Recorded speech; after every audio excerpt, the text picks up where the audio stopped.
Hello friends, Radhe Radhe. जब एक exam की वजह से हमारी पूरी ज़िंदगी ख़राब हो जाती है और उस एग्ज़ाम में ना पास होने की वजह से गांव में भी सब तुलना करने लगते हैं कि पढ़ने में ठीक नहीं, अच्छे से मेहनत नहीं किया, और उस बच्चे का कोई दर्द नहीं समझता है जो फाइनल मेरिट तक पहुंचने के बाद बाहर हो जाता है। हम लोगों के यूपीपी के एग्ज़ाम में पूरे 2 साल बर्बाद हो गए और इस बीच हम लोग पढ़ाई भी नहीं कर पाए। पूरे होली होने के पहले ही रिज़ल्ट आ गया और हम लोग होली भी नहीं मना पाए, और अच्छा ही हुआ जल्दी ही रिज़ल्ट आ गया, 2-4 दिन नहीं तो बाद में आता तो हम लोग तब तक उम्मीद ही लगाए बैठे थे। ऐसे 2021 में जब UPP Uttar Pradesh police sub inspector का रिज़ल्ट आया था, तब ऐसे ही मेरा 0.6 नंबर से रह गया था। तो मैं सोच रही थी अब की बार कांस्टेबल की भर्ती आई तो मैंने सोचा इसमें फॉर्म भर दूँ, इसी में हो जाएगा तो कुछ जीने का सहारा मिल जाएगा। और मेरा ये लास्ट अटेम्प्ट था, first and last attempt constable में।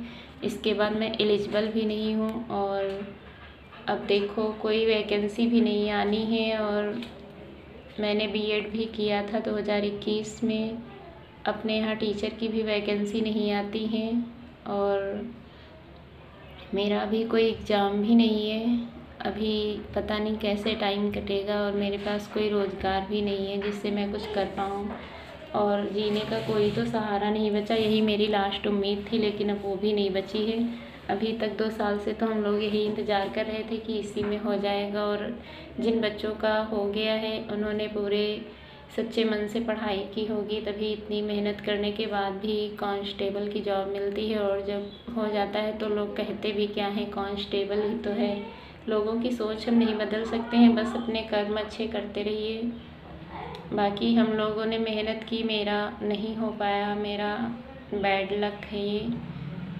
कुछ टाइम भी साथ नहीं है, नहीं तो क्या 0.1 नंबर क्या नॉर्मलाइजेशन भी नहीं मिलता, क्योंकि 200 नंबर थे और ओबीसी फीमेल की कट ऑफ 200 पॉइंट कुछ गई है। कुछ नंबर मतलब 1 नंबर भी अगर मिल जाता तो मेरा हो जाता, लेकिन टाइम अच्छा नहीं था तो क्या ही करें।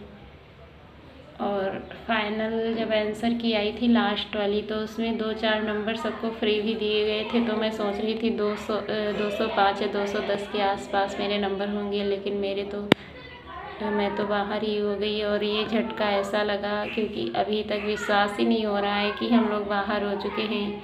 सेकेंड लिस्ट की बात की जा रही है, लेकिन वो आएगी तो है नहीं। लेकिन एग्जामपुर में जो सर हैं विवेक सर, वो पूरी मेहनत कर रहे हैं।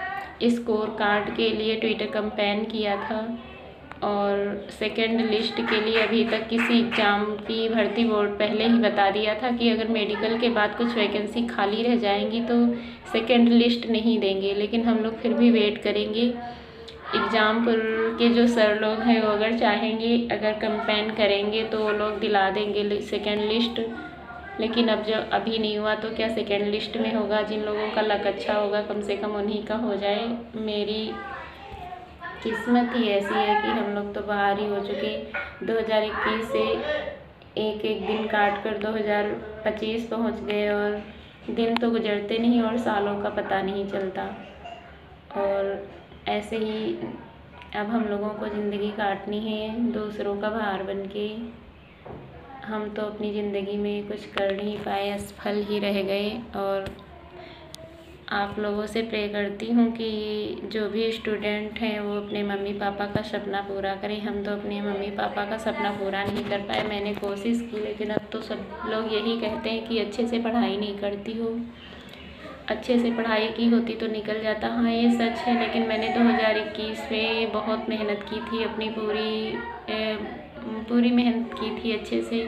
मैं हिंदी में बहुत इजी क्वेश्चन मुझसे 2-3 गलत हो गए थे, तो मुझे बहुत अफसोस हो रहा था कि अगर अभी कांस्टेबल के एग्ज़ाम में भी अगर एक क्वेश्चन और सही होता तो मेरा हो जाता। लेकिन वो किस्मत ही साथ नहीं है, नहीं तो 1-2 नंबर हिंदी के इधर उधर जो गलत हो जाते हैं बाद में बहुत अफसोस होता है। लेकिन हम लोग कर ही क्या सकते हैं। हर साल वैकेंसी भी नहीं आती कि एक साल अगर नहीं हुआ तो अगले साल हम लोग उम्मीद करें। अब हम लोग बाहर हो चुके हैं, फाइनली तो बाहर ही हैं। और अब तो मैं